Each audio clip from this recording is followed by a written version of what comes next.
ఒకటి కేసు వేయబోతున్నాను దీనిపైన అంటున్నారు. తర్వాత ఈ రాహుల్ గాంధీతో మాట్లాడి ఇక్కడ ఆంధ్రప్రదేశ్ సీఎంతో కూడా మాట్లాడించి రీపోస్ట్ మార్టంకి డిమాండ్ చేస్తానంటున్నారు. ఎక్కడి వరకు వచ్చింది ఇది? అదే లెటర్ అండి. ఇది ఆల్రెడీ ఎస్పీ గారి దగ్గరికి, కలెక్టర్ దగ్గరికి పంపించాను. ఓకే. రాహుల్ గాంధీతో మాట్లాడారా? రాహుల్ గాంధీతో మాట్లాడాల్సిన సమయంలోనే మాట్లాడతాను. దీన్ని బేస్గా చూసుకుని కేసు ఫైల్ చేస్తాను. కోర్టు డైరెక్షన్స్తోనే మళ్ళీ చేయిస్తాను. సరిగ్గా చేయమని చెప్పి డైరెక్షన్స్ ఇప్పిస్తాను. న్యాయంగా చేసేటట్టు అన్నీ జరుగుతాయండి. నేను చెప్పిన ప్రతి మాట జరిపిస్తాను. నేనేమి నేను చెప్పిన దాంట్లో ఎక్కడా కూడా నేను నా మాటలు కట్టుబడి ఉన్నాను ఫ్రమ్ ది బిగినింగ్ నుంచి. సరైన ఆధారాలతో ప్రూఫ్ చేసి ఇది యాక్సిడెంట్ అని చూపించండి. ఎందుకు ఈ డ్రామాలు ఇవన్నీ మీడియాలకి రిలీజ్ చేయడం, పోస్ట్ మార్టం రిపోర్ట్ ఇవ్వకపోవడం, ఇవన్నీ ఎందుకు ఈ డ్రామాలు? పోలీసులు, ప్రభుత్వం ఇంత తాత్సరం చేయడం ఎందుకు? ఎంక్వెస్ట్ ఎంతసేపు రాస్తారండి? ఆ సాయంత్రం 7:30కు మొదలెట్టిన ఎంక్వెస్ట్ నెక్స్ట్ డే 2:30 వరకు రాస్తూనే ఉన్నారు. ఎంక్వెస్ట్లో ఎవరు ఉండాలండి? కుటుంబ సభ్యులు ఉండాలి. వాళ్ళు బామ్మర్దులను ఎవరో వస్తే వాళ్ళు కూర్చోబెట్టి ఎంక్వెస్ట్ పూర్తి చేస్తారు. ఎంక్వెస్ట్ ఏదన్నా 3 గంటలు రాస్తారు, 4 గంటలు రాస్తారు. 8:30 గంటలు, 9 గంటలు ఎంక్వెస్ట్ రాశారు. 3:30కి 2:30, 3ంటికి పోస్ట్ మార్టం రూమ్లోకి డాక్టర్స్ వెళ్ళారు. 5ంటికల్లా వచ్చేసారు. 5:30 కల్లా అక్కడి నుంచి వెళ్ళిపోవాలి. నేను అక్కడ లేకపోతే బాడీని తీసుకెళ్ళగలరా పోలీసులు ఆ రోజున? నేను అలా ఆ సముదాయాన్ని అంతటిని సంజాయించి నేను పంపించాలి రాళ్ళు కుటుంబ సభ్యులు ఇచ్చేస్తున్నారని చెప్పి ప్రతి వాళ్ళ దగ్గరికి వెళ్ళి నమస్కారం పెడితే వాళ్ళందరినీ బయట వ్యాన్ ఎదురుగుండా పరిగెడుతూ, నేను ఒక ఎంపీ అయ్యిండి పరిగెడుతూ ఎవరిని దగ్గర రానివ్వకుండా నేను తీసుకుని వెళ్ళి రోడ్డు మీద వదిలిపెట్టి వచ్చానండి. అదే ప్రామిస్ చేశాను. బాధ్యత గల పౌరుడినండి నేను. హర్ష కుమార్ గారు, మీరు చెప్తున్నట్లు పోలీసులు కానీ ఇచ్చిన ఏదైతే ఇంక్వెస్ట్ కావచ్చు, లేకపోతే పోస్ట్ మార్టం రిపోర్ట్లో నిజంగా వాళ్ళు ఏదైతే చెప్తున్నారో, అంటే ఆయన మద్యం కొనుగోలు చేసినట్టు, దాన్ని సేవించినట్టు కానీ ఏమైనా ఆధారాలు ఉంటే హర్ష కుమారు దీనికి అంతటికి ఇప్పుడు చేస్తున్న తీవ్రమైన ఆరోపణలకి ఏం సమాధానం చెప్తారు? అసలు ఆరోపణ కానీ ఆ రిపోర్ట్లో అలా రావడం కానీ ఎట్టి పరిస్థితుల్లో ఎవరు ఒప్పుకుంటారు? అంటే ఒప్పుకోరు. అంటే పోస్ట్ మార్టం రిపోర్టు బయటకు వచ్చిన తర్వాత కూడా ఒప్పుకోరు. ఎలా ఒప్పుకుంటాను? అంటే అది కూడా మరి దాన్ని ఎలా సవాల్ చేస్తారు? మీకు మీకు మీకు ఒకటి అర్థం అవ్వట్లేదు గణేష్ గారు. చెప్పండి. మందు తాగిన పోస్ట్ మార్టం మొదలెట్టిన అరగంటకు తెలిసిపోద్ది. వెంటనే డాక్టర్లు చెప్తారు, రిపోర్ట్ ఇవ్వకపోతే ఇంటాక్సికేటెడ్ అని చెప్తారు. ఏ పోస్ట్ మార్టం అయినా సరే మీరు ఎంక్వైరీ చేసుకోండి. మీరు ఏ పోస్ట్ మార్టం అయినా ఇది ఇంటాక్సికేటెడ్. పోస్ట్ మార్టం రిపోర్ట్ రావాల్సిన లేదు, ప్రిలిమినరీ రిపోర్ట్ కూడా రావాల్సిన లేదు. దానికి ముందుగానే చెప్తారు. అది చెప్పకుండా 3 రోజులు అయిన తర్వాత ఈ వీడియోలన్నీ రిలీజ్ చేసి మందు బాడీలో ఉందని చెప్తే ఎవడు నమ్ముతాడు? ఓకే. అంటే వచ్చిన తర్వాత నిజంగా అలాగొస్తే పోస్ట్ మార్టం రిపోర్ట్లో పోస్ట్ మార్టం రిపోర్ట్నే నేను నమ్మట్లేదని చెప్తున్నాను కదా. అందుకనే కదా రీపోస్ట్ మార్టంకి నేను వెళ్తానని ఆల్రెడీ చెప్తున్నాను. నేను అంటే డాక్టర్లు ఇచ్చిన పోస్ట్ మార్టం రిపోర్ట్ నమ్మట్లేదనే కదా నేను చెప్తున్నాను. మరి అప్పుడు ఎవరు చేయాలి? డాక్టర్లు కాకపోతే, మీ రీపోస్ట్ మార్టం కూడా డాక్టర్లు కాకపోతే ఎవరు చేయాలి? ఏ దేశంలో చేయాలి?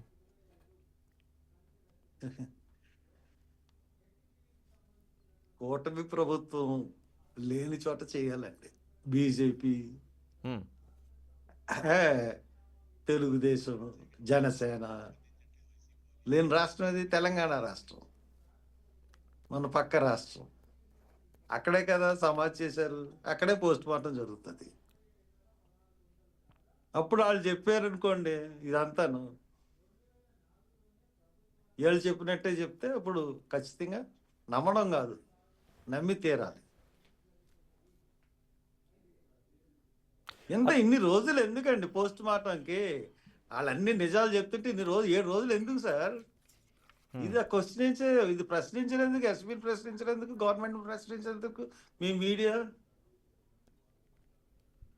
హర్ష్ కుమార్ గారు, నాకు ఇందులోనే ఈ టోటల్గా ఈ కేసులో నాకుండే ఒక చిన్న డౌటు. అంటే మీరు ఎప్పుడు క్రిస్టియన్గా మారారు, ఇవంతా చరిత్ర అంతా నాకు తెలిసిందే, ఎందుకంటే మీరు ఎంత విశ్వాసంగా ఉంటారనేది. అయితే నేను ఈ దైవజనులు కావచ్చు, లేకపోతే మీరు పాస్టర్స్. చాలా తప్పుగా మాట్లాడుతున్నారు. అవునా? మీరు చాలా తప్పుగా మాట్లాడుతున్నారు గణేష్ గారు. ఓకే. నేనే టెక్నికల్గా. క్రిస్టియన్ కాదండి. ఉమ్, నేను హిందూ. ఉమ్, నేను హిందూని. ఉమ్, హిందూ పండుగలన్నీ ఆచరిస్తాను. సెక్యులర్ని. టెక్నికల్గా. ఏ మతం, ఉమ్, ఏ ఏ మతమైనా సరే. మౌ మౌజాను చంపేశారండి రాజమండ్రిలో. ఉమ్, ముస్లింలతో పాటు రోడ్డు అంతా రోజు ఎండలో ఎండలో రోజంతా కూర్చోలేదా నేను ముస్లింలతో? మీరున్నారు అప్పుడు రాజమండ్రిలోనే. అవును. మౌజాముని లాలాచెరు దగ్గర నుంచి మొత్తం ట్రాఫిక్ హైవే అంతా ఆఫ్ చేసేయలేదా? ఉమ్. ఎప్పుడైనా ఎవరికి ఆపదకు జరిగినా వెళ్తాను నేను. హిందూ ఏంటి, ముస్లిం ఏంటి, క్రిస్టియన్ ఏంటి. కాదు, నాకుండే డౌట్ నేను చెప్తున్నాను. అంటే దైవజనులు కావచ్చు, లేకపోతే పాస్టర్స్ కావచ్చు, లేకపోతే మీరు అంటున్న ఎవాలజిస్టులు కావచ్చు, వీళ్ళు మద్యం సేవిస్తారండి? తప్ప కాదు, అంటే డౌట్ అడుగుతున్నా. అంటే చాలా మద్యం మందికి ఈ ప్రశ్న ఉంది. మద్యం సేవించకూడదని ఎక్కడన్నా ఉందా? ఉమ్, మద్యం సేవించకూడదని ఎక్కడన్నా ఉందా? ఓకే. సేవిస్తే ఎవరి ఇండివిజువాలిటీ వాళ్ళది. సేవించే వాళ్ళు సేవిస్తారు, సేవించిన వాళ్ళు సేవించరు. నేను తాగుతాను. నేను రోజు తాగాను కదా. ఎప్పుడన్నా ఫంక్షన్స్లో తాగుతాను, ఫ్రెండ్స్ ఉన్నప్పుడు తాగుతాను. రెగ్యులర్గా తాగితే ఇంట్లోనే బయటికి గంటేస్తారు. ఎవరింట్లో అన్నా అదే ప్రాబ్లం. ఉమ్, నేను ఇంట్లోనే తాగుతాను. ఎప్పుడైనా అకేషనల్గా ఏదైనా బర్త్డే పార్టీస్ ఉన్నాయి, పిల్లల బర్త్డే పార్టీస్, సరదాగా ఫ్యామిలీ పార్టీస్ ఉంటాయి, క్రిస్మస్, ఎవరన్నా గెస్టులను పిలుచుకుంటాం, పార్టీలు జరుగుతాయి. అంతే. ఇంట్లో అంతే. డే టైం కానీ తాగండి. నైట్ టైం ఎప్పుడన్నా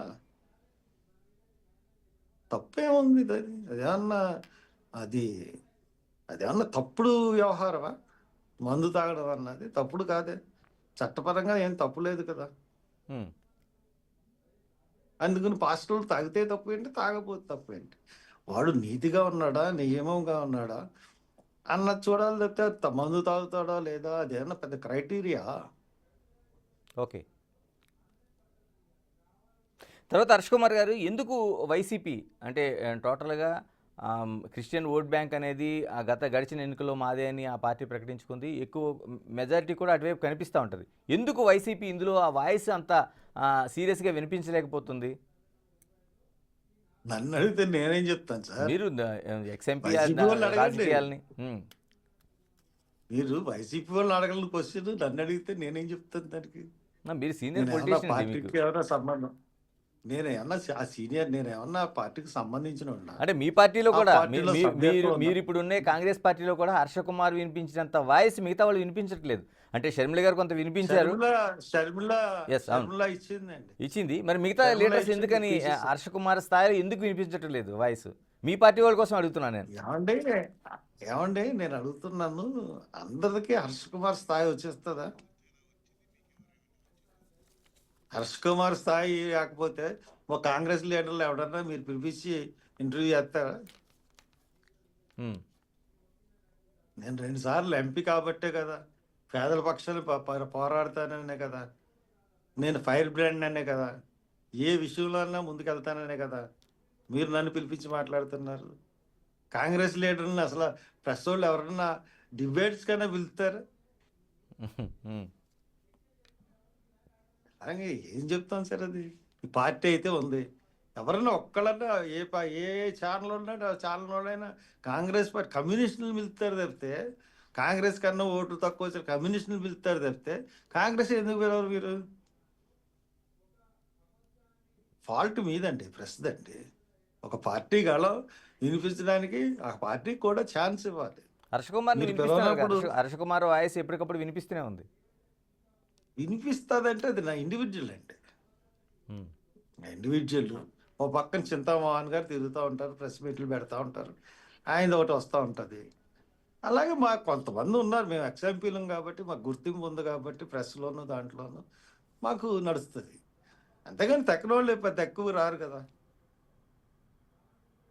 ఇంకోటి కీలకమైంది హర్ష కుమార్ గారు, ఆ టీ షర్ట్ పైన పాదం ముద్ర అనేది ఒక పెద్ద చర్చ జరుగుతుంది. అది ఎలాగన్నా జరగచ్చు. ఉమ్, ఇప్పుడు బాడీ లేపినప్పుడు ఎవడన్నా అక్కడ తొక్కేయచ్చు. టీ షర్ట్ మీద పాదం ముద్ర అన్న దానికన్నా టీ షర్ట్ లోన దెబ్బలు important. Okay.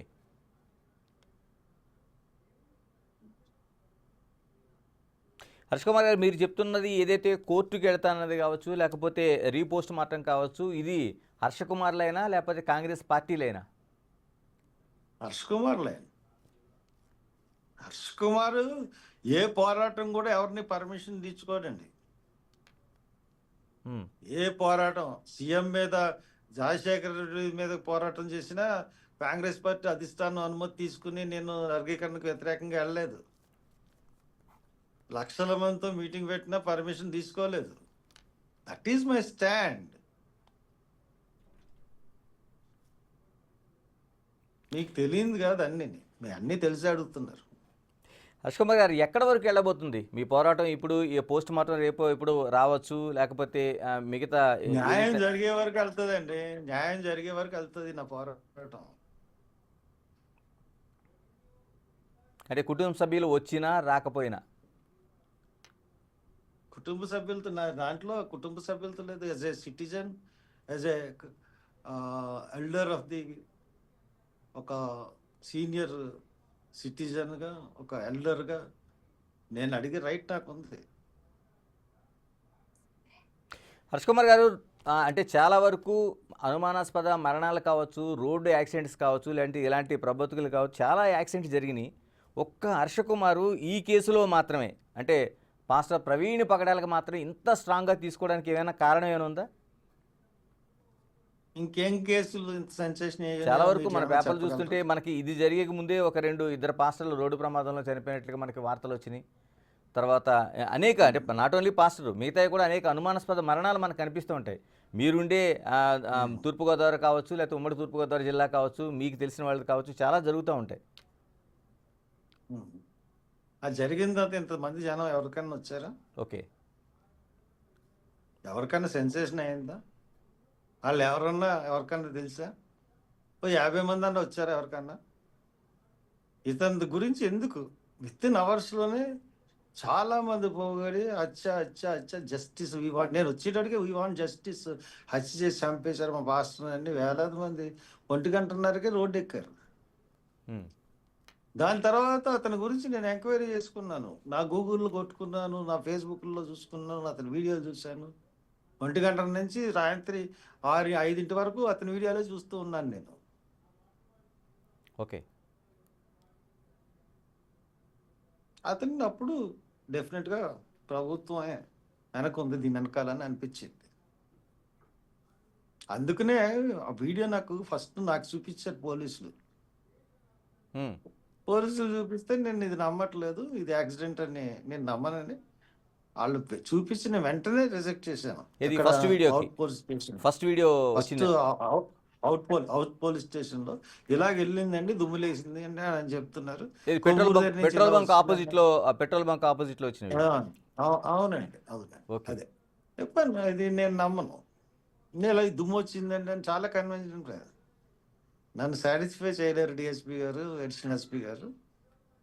I'm totally differ అవుతున్నాను మీతో. యాక్సిడెంట్ అనడానికి ఏది మీ దగ్గర లేదు. మీరు కన్విన్స్ చేయడానికి ప్రయత్నిస్తున్నాం. మనం అంత కన్విన్స్ చేయాల్సిన అవసరం మీకు ఏంటి? హర్ష కుమార్ గారు, అంటే ఇప్పుడు రిలీజ్ చేసిన పోలీసు వీడియోలు ఏవైతే ఉన్నాయో వాటిపైన అనుమానాలు ఉన్నాయంటున్నారు. దాన్ని ఏమైనా క్రాస్ చెక్ చేయాలా, లేకపోతే ఫోరెన్సిక్ లాంటి చోటకి ఏమైనా పంపించాలని ఏమైనా డిమాండ్ ఉందా మీది? ఏమండి, ఇప్పుడు ఒక 30 సెకండ్ల వీడియో దాంట్లో ఇది రికార్డ్ అవుతుందండి. ఇలాగ వెళ్ళిపోయి దాంట్లో ఒక 6 సెకండ్, అది ఒక 30 సెకండ్లు ఏదో, లేకపోతే 10 సెకండ్లు ఎంత అవుతుంది. ఆ కెమెరా అక్కడ పడిన చోట అలాగే ఆ వీడియోని ఒక 10 నిమిషాలు ఎందుకు చూపించలేకపోయారు? అంతకు ముందు ఓ